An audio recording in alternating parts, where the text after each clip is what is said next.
their writings, which I did in college, I was intrigued that they studied kingdoms. Matter of fact, there were many kingdoms before the Greeks, and the Greeks did have a kingdom. But these philosophers studied how do you rule effectively, and they invented the idea of democratia. Now, one of the things that they studied was how kings ruled. And here's what they discovered. Listen carefully, please. Otherwise, the Bible don't make any sense to you. They discovered that a king ruled in a reverse way than democracy.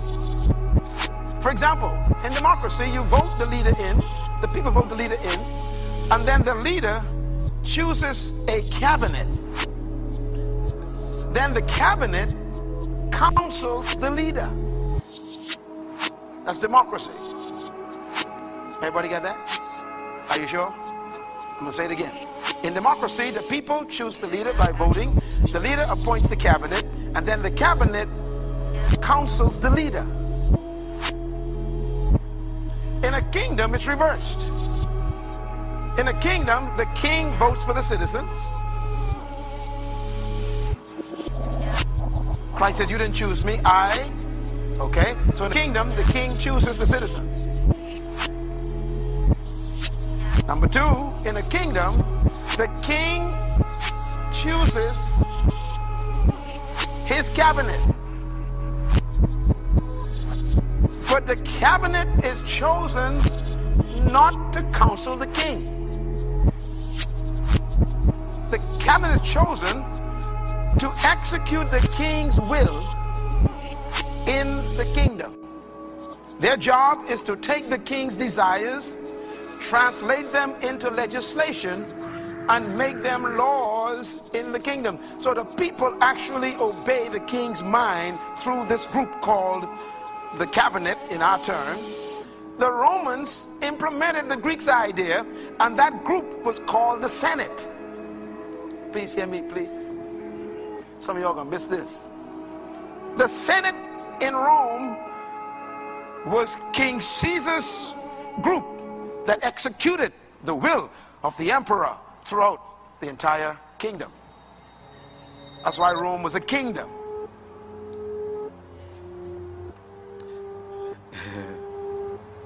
The group, when Plato and Aristotle was discussing this, the group that the king appointed to carry out his will, they invented a word for the group.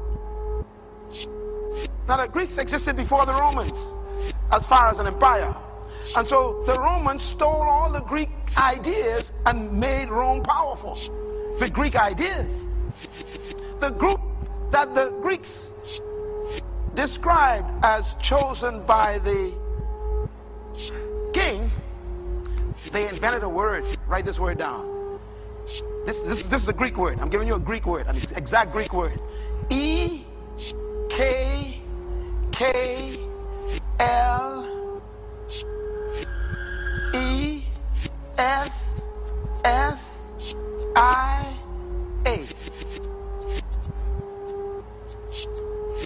That's a Greek word invented by the Greeks. What's the word? Ecclesia. Interesting.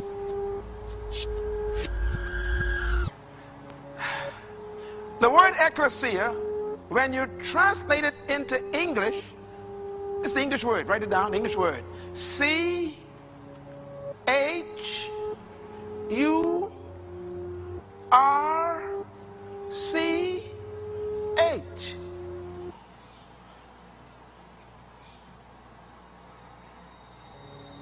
What's that spell? Church.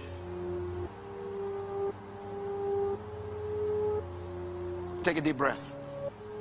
Okay, listen to me carefully. We got a lot of politicians in here today, and I want them to take this with some education. See, ecclesia is not a religious group. It is a political agency of a king. It is the state.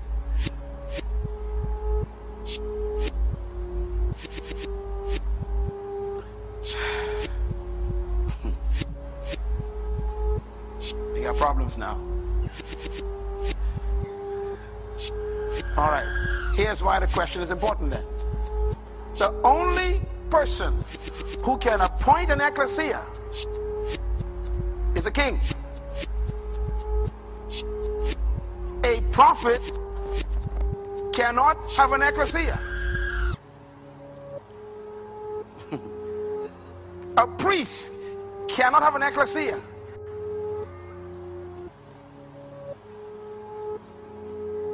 A teacher cannot have an ecclesia.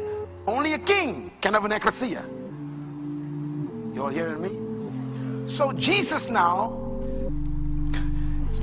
is 3/4 into his 3-year ministry. He's getting ready to wind down. And he did a lot of work with these guys. He taught them and taught them the kingdom, the kingdom, the kingdom, the kingdom, the kingdom. He see his time running out. He said, look, I got to make sure before I leave, I establish my government. So he turns to them. He says, look, who do people say that I am? Because who I am determines what I am qualified to do. Some of y'all ain't get it yet. That's why the Muslims, they call Jesus in the Quran a prophet. That disqualifies him from having a kingdom. The Hindus call Jesus a wisdom teacher. That disqualifies him from having a kingdom. The Buddhists see Jesus as a wise man. That disqualifies him from having a kingdom.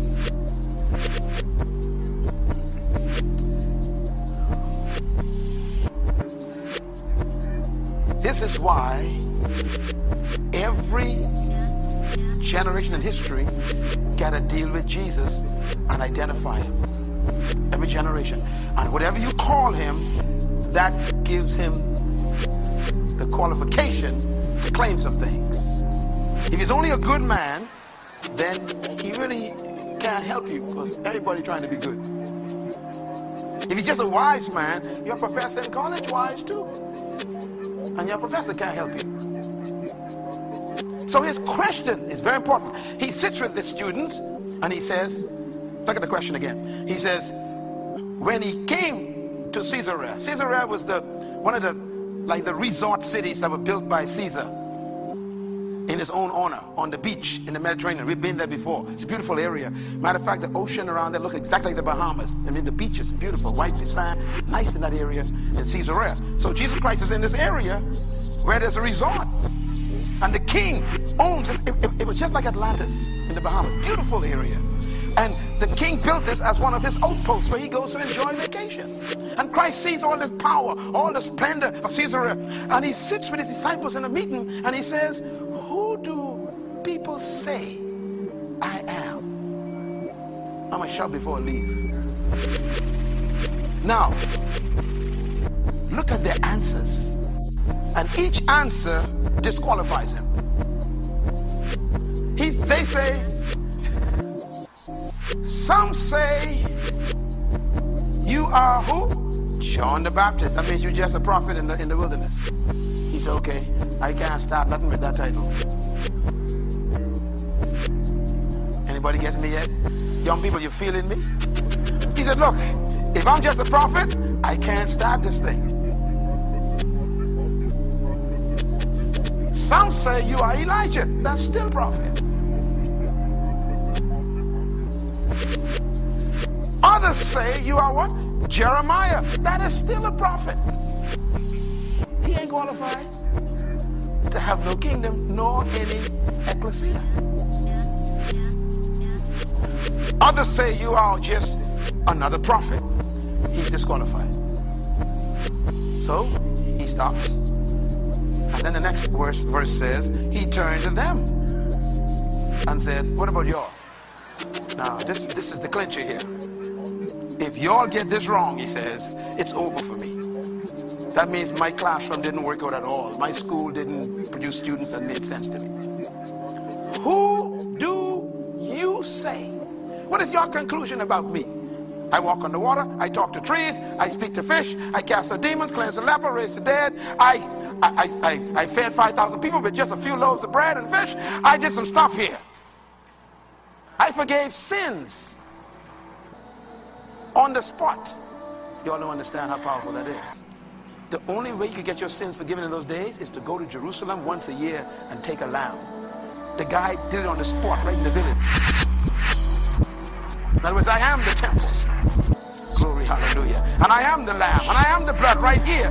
He says, son, your sins are forgiven you, and you ain't got to go downtown to Jerusalem. That's why they got mad. They said, only God can forgive sins, they said. He said, you're right. That's who I am. He was telling them without even guessing about it. I can forgive sins because I am God. You all got to go visit God to get your sins forgiven. I am God, and I forgive sins right here in this village.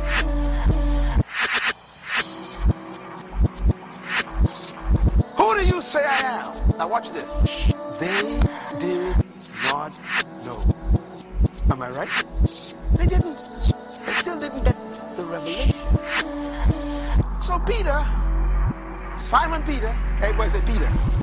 Write the word Peter down. This word is important, Peter. That was not his original name, okay? His name was Simon. Jesus named him Peter. You remember that? The word Peter is important here because a lot of people got this mixed up here. Peter answered, quote, out loud please, say it.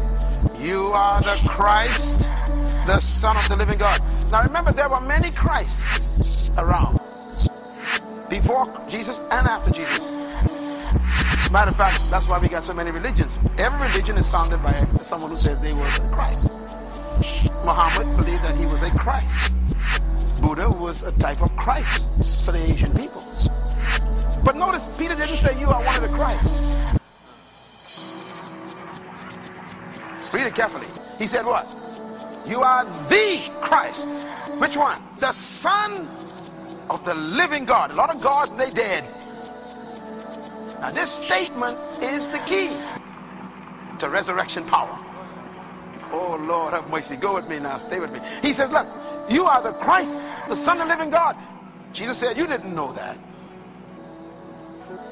Matter of fact, here's what Jesus said. Blessed are you, Peter. The word blessed means happy in this particular place. You should be happy, Peter.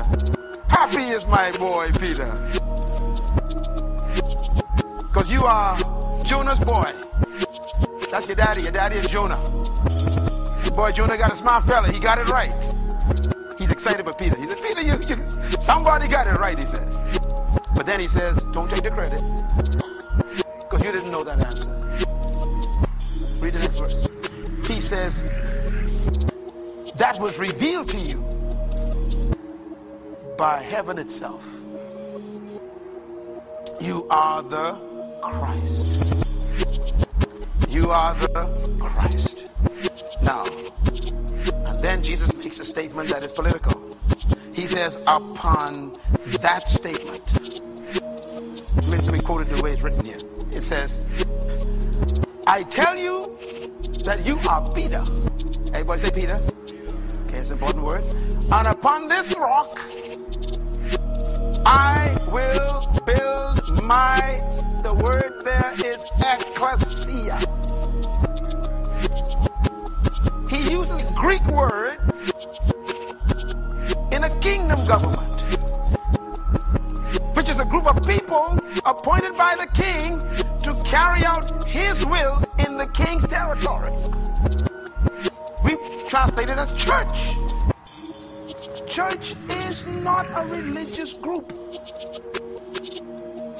I know what we've been taught. I know the way we've been brainwashed.